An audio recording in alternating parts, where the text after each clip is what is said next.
Welcome to my YouTube channel, Mr. Sparkle Pants.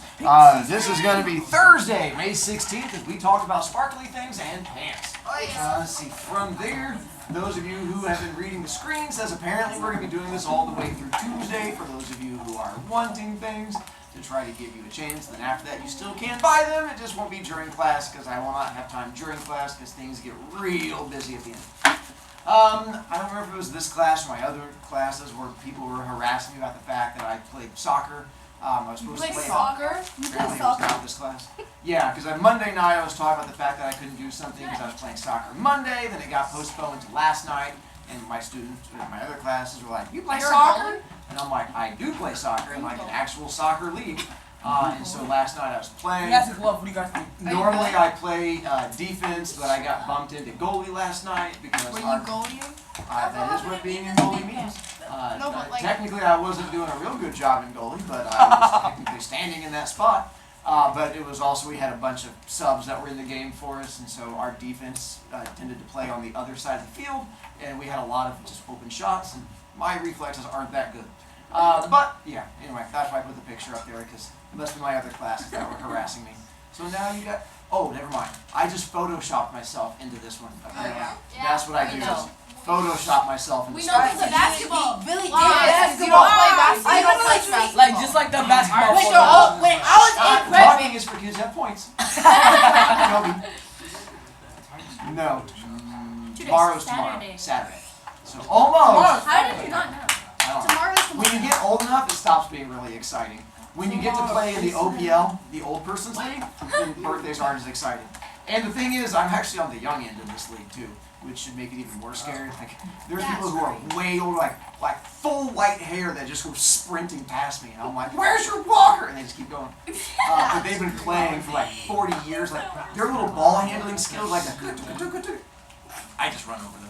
That's why I have a history of being a wrestler. We're not nimble. We just run people down. But yeah, there's a lot of older. What does nimble mean? Nimble means jumping around like a ninja. I'm a ninja. Hi, Ella. Hello. 47, 48. Oh my god. I thought you 43. I thought you were like 6. He's old. I know.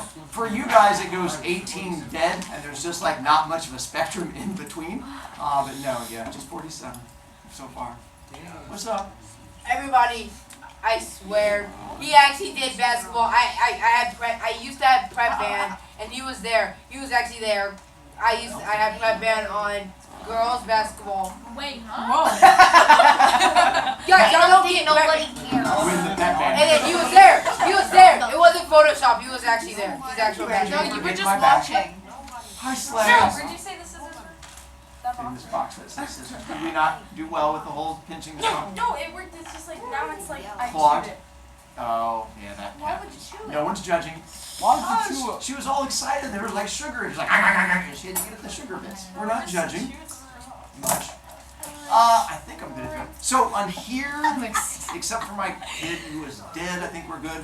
On this one, if you did a D or an F on quiz, and we had a number of people who got D's and F's, if you want to redo it to get to a C, you can. You just have to email me and say, "Hey, I'd like to take it again to get to a C," and you can take it again to get to a C. If you don't, that's fine with me too. We had only 4 questions that we seem to struggle on. Those 4 questions. The grammar ones, only one of the grammar ones was tough, apparently. This one says the word his. That's a pronoun. It's supposed to be a pronoun. You had to face that way. There you go, AJ. His, a lot of people thought it was the word him, which is a pronoun. His is not the word him. Those are 2 different words. His is describing way, which makes it Adjective. an adjective. I did that once. I got that. I even tried to even tried to help you out by not putting pronoun as an option on there.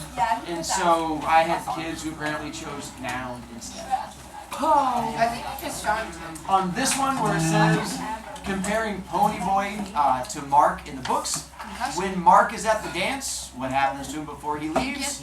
Bashed in the face. Concussion. Bash in the head, gets a concussion. It And never said Ponyboy at the concussion, Rumble, it jumped. It never said it was a concussion. correct. Correct. This is where you guys had to do this thing called thinking. Yes. No, but Scared people.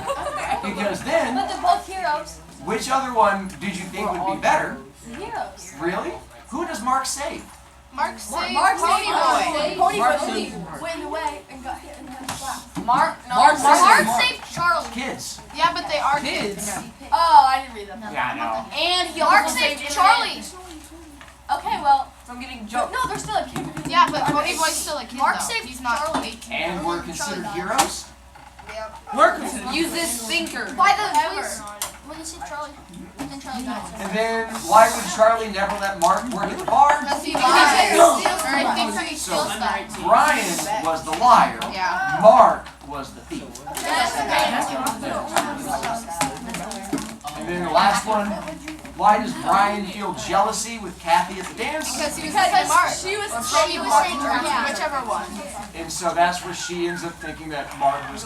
She's not hitting on Mark. She just says, yeah, she's like, that dude is kind of attractive. Sin City was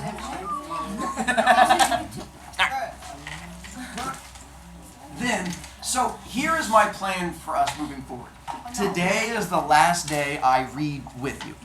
Tomorrow, you have an option. You can either, for those of you who want to be able to finish reading, you will have tomorrow as a chance to finish reading. I also have a discussion conversation I'd like to have. It's not about that was then, this is now. It's not about the novel. It's more like the conversations we had in the past. It's just a thing that's been in my head, and I'm curious to see your guys' thoughts on it. I don't know if it's a 10-minute talk or if it's a whole class period talk. But if you want to be part of talk, I'm happy to do that also.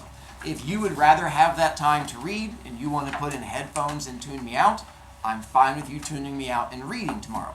But tomorrow is that last time that we have reading. Monday, I plan on having a talk with you about the book and how it connects to life and stuff like that. I will give some spoilers, but for the most part, I'm not talking about the book all the way.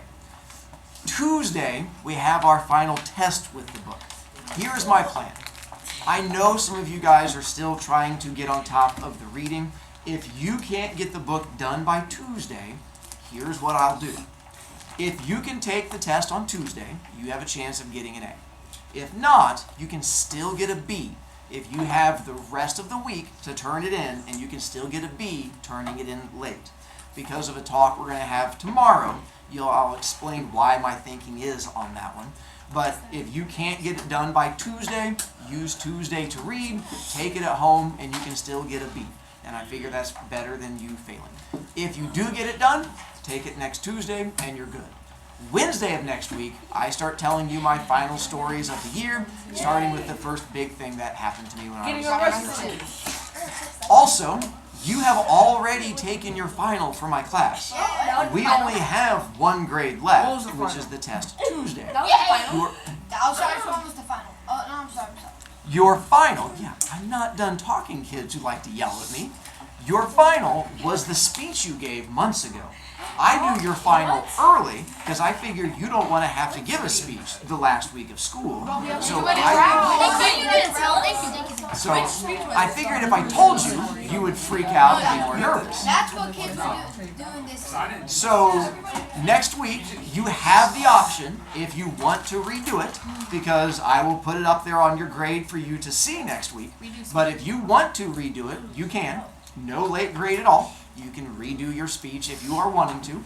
This was the speech called the narrative speech, where you either had to do a fable, or you had to tell a story about yourself where you learned something, or you had to do one about a book that you read. That was your final thing. So that's already done. You don't have to worry about it for my class. Our final grade is test on Tuesday. Slay. That's fine. So, for today then, let me get to our last little discussion and reading thing, and we'll go from there. So this part of it I wanted to come back to. The Brian Angela Ponyboy issue, way back in chapter 2, which was Mike and Connie and him giving her a ride home, and he got beat up, he makes the comment, I don't hate her, in the fact that he's able to forgive Connie for what happened. Brian says, yeah, I can forgive her for what happened. Mark does not say that. Mark says, Yeah. If you hurt me, I'm going to kill you. I don't forgive people. Someone just hurt Mark. Who hurt Mark? Angela did. And so now, Mark is not one to forgive people. So Mark wants to get revenge on Angela. But he can't do it the same way that she did coming to him. Because Mark is very much in the you don't hit girls. So he has to be creative. And he comes up with a really creative and awful way to get revenge on her coming up in a little bit. But that all goes back to him wanting to get revenge. Ella? Oh, can I go there? Can you what? Can I go there? So I forgot to mention this. When the chapter began in chapter 4, it talked about Charlie's draft notice. This was not him being drafted into the NBA or NFL. It's a whole different draft, which is Army, military. Yes. So this does not currently exist anymore. It happened way back in World War I, and then again in World War II, and there was one third time where we had the draft, but it was before I was born. In Vietnam. The Vietnam. That's what Charlie's talking about. And the way the draft worked is you didn't have a choice.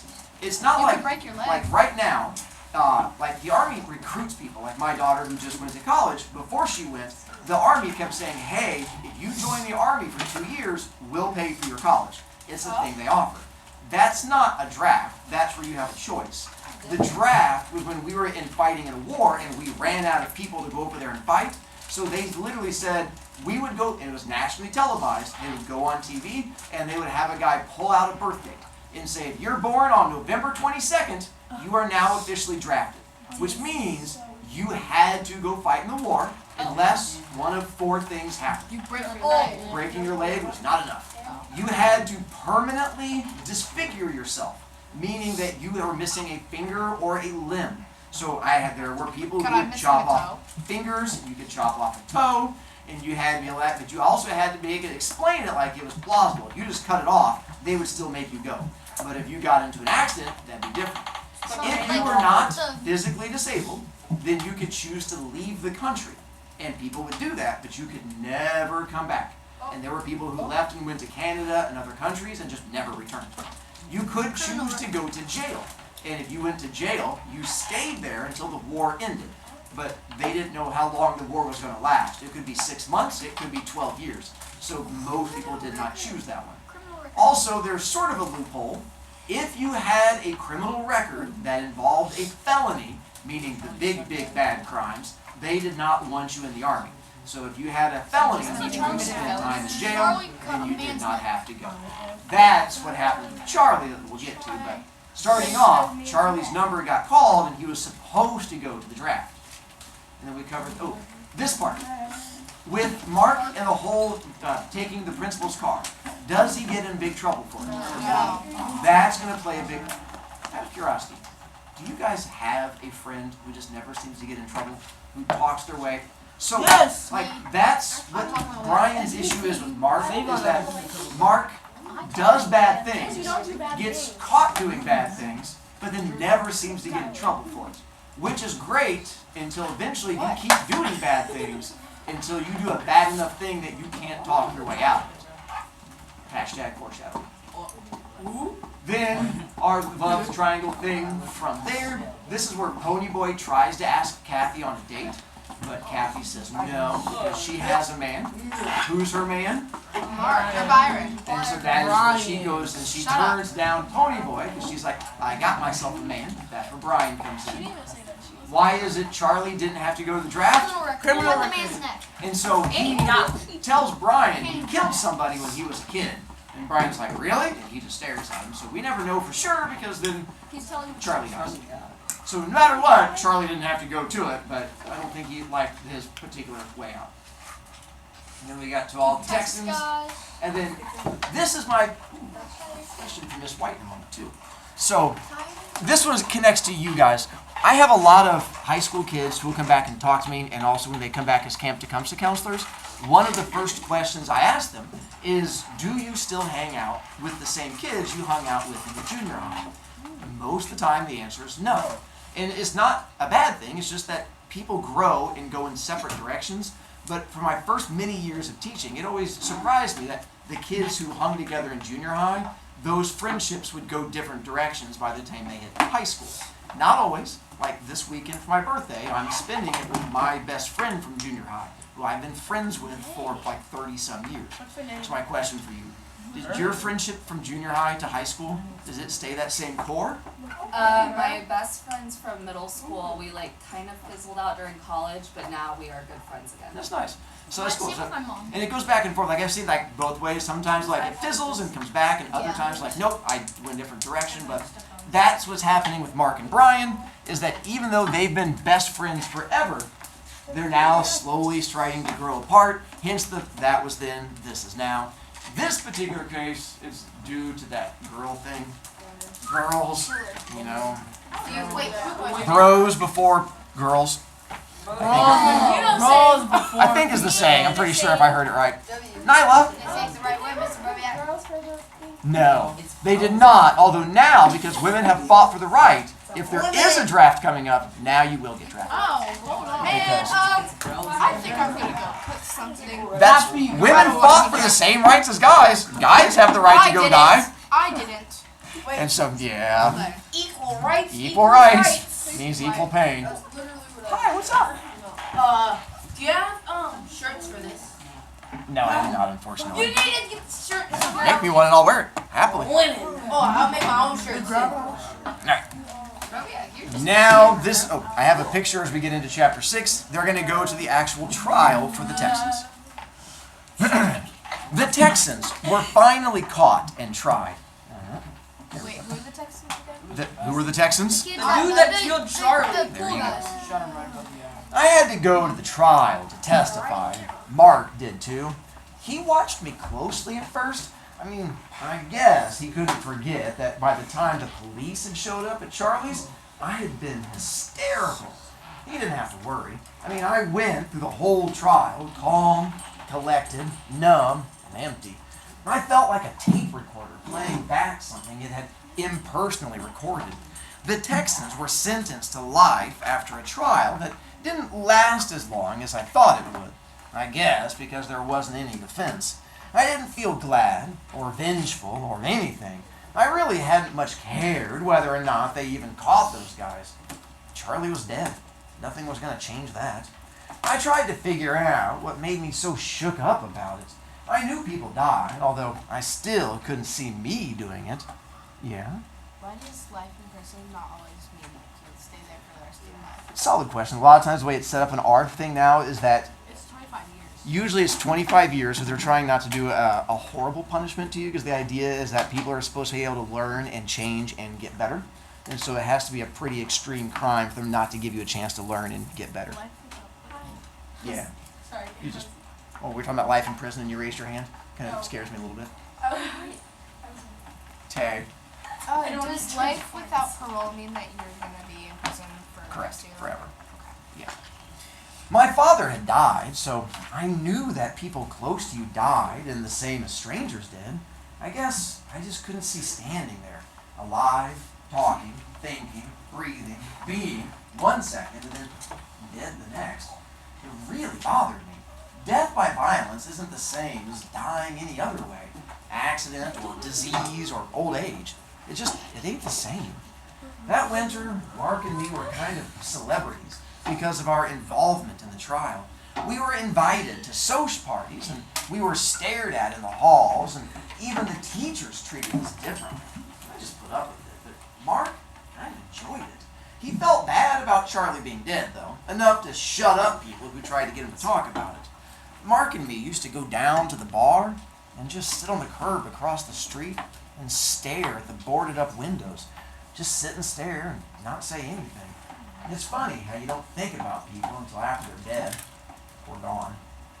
Mom had to stay in bed for a month, so we were really getting hard up for money.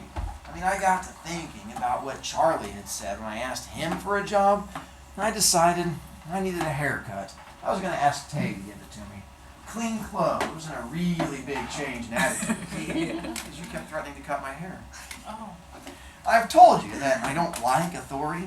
This gives people the impression that I'm a smart aleck kid. I'll admit, Alright, I'm pretty mouthy. I got to thinking, who's gonna hire a mouthy kid who acts like he already knows it all?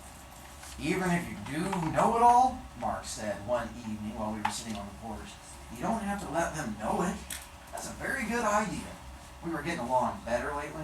We'd given up trying to keep us together, the same as we used to be. I know now that this must have been a struggle. Branching off from Mark, it couldn't have affected me so much. I was still wrapped up in Kathy. He was on his own. I didn't know how he spent his time when I was with Kathy. I didn't even bother to find out. Excuse me. When you go so far as to get a haircut and iron a shirt, I know you're serious. We're really hard up, ain't we, Brian? Yeah. Or hasn't the shortage of food bugged you at all? I don't eat like some people. I'm going to start bringing in some money. You wait and see, buddy. I ain't going to sponge forever. This was the first time in all the years that he had lived with us that Mark ever said anything about being dependent on us. I looked at him quickly. I wanted to say, what do you mean, man? Sponge? No, we love you. We want you here. Mark, you're my brother. You got a right to whatever I've got. But I didn't say that. What I said was, don't be a ding-a-ling. Now, I wish I told you. Some boys are not good at emotions. Now, I wish I told him how much he meant to us, to me and Mom, how he made us seem more like a family. But I never have been able to say things like that, to tell people I loved them, unless it was like some nitwit chick who I couldn't care less about. So I just gave him a punch on the shoulder. He grinned at me, but something like he was thinking of something else. That night, Kathy and I went for a drive. I wanted to tell her about my new approach to getting a job, but before I could, she said suddenly, I think Eminem is smoking marijuana. She sounded worried. I was puzzled. Okay, so what? She gave me an incredulous look. So what? Have you smoked it? Yeah. What, you haven't? No! It ain't much. I'd rather have beer any day. I think a lot of these kids just dig it because it's in and it's against the law and it's supposed to be cool. Me? I don't know. I think it's okay, but it sure ain't worth 5 years in a state prison. You won't smoke it anymore? It was a request, not an order, so I answered. I said I wasn't all that nuts about it. Kathy still seemed concerned. Did you like it? Did it make you want to try stronger stuff? What, like acid? Nah, I can't say that it did. But maybe it affects some people like that. At least, that's what I read in the magazines. Kathy sat back with a sigh. But it's different with you, Brian. You're smart enough to enjoy yourself without artificial stimulants. I didn't say anything to this, as I never turned down compliments, she continued. But Eminem, he's so trusting. If he runs around with people who give him grass, he'll take it. If someone handed him LSD and said, this is groovy, he'd say, okay, and just take it. I worry because before Eminem always seemed so happy at home. He never seemed to need anything else. But lately he's gotten so much grief for his hair and some of his ideas. I wish Daddy would leave him alone. Eminem isn't happy at home now, so he goes other places. I don't even know where. I don't even know his friends anymore. You love him a lot, don't you? I said, vaguely jealous, feeling a mild form of whatever it was that Mark felt about Kathy. Of course, sure, don't you? Kathy said, amazed at the possibility that someone might not love simple, brilliant, trusting Eminem. Yeah, I said, because at that moment, I loved anything that Kathy loved, because I loved her. I did. I thought it was corny. Love is always corny to anyone not experiencing it himself, and even now, to me, it was corny, but I couldn't help it. I thought about all the time. I'd said I love you to girls I didn't love, to some I didn't even like, and it had been so easy. And now, I couldn't even look her for fear in the face. She could tell somehow. Really weird. I think you'd be a good influence on him. And I realized I hadn't heard a thing she'd been saying. I know what? Let's pick him up and Mark and go get a Coke over on the ribbon. Okay, I said. The last thing I wanted just then was to be alone with her. I could easily say something really dumb. Do you know what he means by really dumb? I love saying that. Thank you. Yes, so that's what he's afraid of, is that he... might say something like, I love you. You should never say that to girls. It's a bad start to things. And there we have to stop. I would like my AirPods back. I would like to have a responsible student. I was being responsible by reading.